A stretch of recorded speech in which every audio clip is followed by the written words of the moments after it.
200 பேர் கொண்ட காவல்துறை, அது போக அது ஏதோ ஒரு கட்சி, அந்த கட்சி பேர் எனக்கு சரியா தெரியலைங்க. அப்படிப்பட்ட அந்த கட்சியை சேர்ந்த கட்சி மெம்பர்கள் அத்தனை பேரும் வெளியில உட்கார்ந்துட்டு பிக் பாஸ புறக்கணிப்பேன்னு எங்க திவாகர் தமிழ்நாடு நடிப்பு அரக்கனுக்கு இடையூறா அவர் இந்த விளையாட்டுல ஏங்க இப்ப ஆக்சுவலா சொல்லணும்னா படாத பாடுபட்டு 2-3 ஜேசிபி வண்டியை உள்ள அனுப்பி எக்கச்சக்க தூர்வாரி இன்னும் கேட்டா உள்ளுக்குள்ள கிளென்சிங் போட்டு என்னென்னமோ பண்ணி கேம நார்மலைஸ் மோடுக்கு கொண்டு வந்திருக்காங்க. பார்வை இறக்கிட்டாங்க, திவாகரை நடிக்க விடல, எங்கேயும் உள்ள ஆபாச வார்த்தைகளோ கிளாமரையோ முடிஞ்ச அளவுக்கு ஃபைன் டியூன் பண்ணி கொண்டு வந்துட்டாங்க. இந்த நேரத்துல நீங்க வந்து ஈவிபி வாசல் இப்படி எல்லாம் பண்றது நியாயங்களா? இந்த ஷோவை வந்து இதுக்கப்புறம் எப்படியாவது எடுத்துட்டு போய் நாங்க சேர்த்தலாம் நினைச்சா இந்த நேரத்துல இப்படி பண்றீங்களேன்ற மாதிரி ஈவிபிக்குள் போலீஸ் பாதுகாப்புடன் ஷோ நடத்துற சீசன் நடக்காத 9வது சீசன் நடந்த இந்த வரலாறு இருக்கே, வரலாறு முக்கியம் அமைச்சரே அப்படி ஒரு விஷயத்த கொண்டு வந்துட்டாங்க. என்னன்னா தமிழகத்தோட வாழ்வுரிமையோடைய தாக்கத்தை நீங்க வந்து பிக் பாஸ்குள்ள தேடாதீங்க. இது சும்மா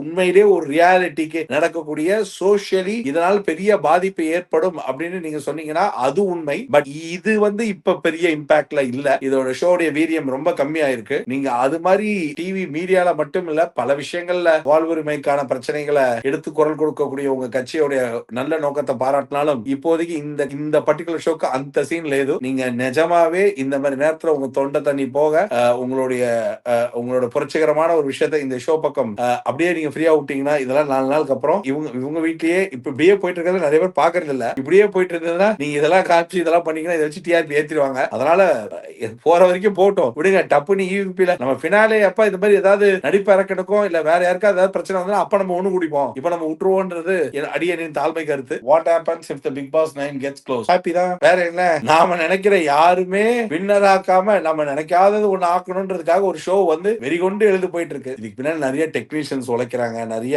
பீப்புள் வந்து உழைப்ப போட்டு எஃபர்ட் போட்டுட்டு இருக்காங்க. சோ ஜஸ்ட் லைக் தட் ஒரு ஷோவை க்ளோஸ் பண்ணணும் அப்படின்னு சொல்லணும்னு நினைக்கிறது வந்து விளையாட்டுக்கு ஜோக்குக்கு பேசுறது சரி, ஆனா நிஜத்துக்கு பேசுறது வந்து அவ்வளவு நல்லதுக்கு இல்ல. பட் ஆனா வெளியில நினைக்கிற ப்ரொடெஸ்ட்லாம் அவ்வளவு சீன் இல்லைங்க இந்த ஷோல. நீங்க அது ஒரு டைம்ல நீங்க அந்த வந்த வேகத்துல படபடன்னு ஏதோ ஒண்ணு பண்ணிருந்தீங்கன்னா கூட அது ஒரு பரபரப்பு. இப்ப பண்றதுல எனக்கு தெரிஞ்சு அவ்வளவுதான், பட்ஜெல்லாம் சூடு போயிடுச்சு. இன்ஃபேக்ட் 1-2 வடை வந்து நூலா ஆயிடுச்சு. இதுக்கப்புறம் நீங்க வந்து இதை வந்து ப்ரொடெஸ்ட் பண்ணி இதை நிறுத்தி இல்லாத டிஆர்பி இந்த ஷோக்கு இன்னைக்கு நீங்க மைலேஜ் ஏத்த பாக்குறது இது கார்பரேட்டின் டெக்னிக்காலாம் கேட்டீங்கன்னா அப்படிலாம் பண்ணா கூட இவனுங்க எதுவும் பண்ண மாட்டாங்க.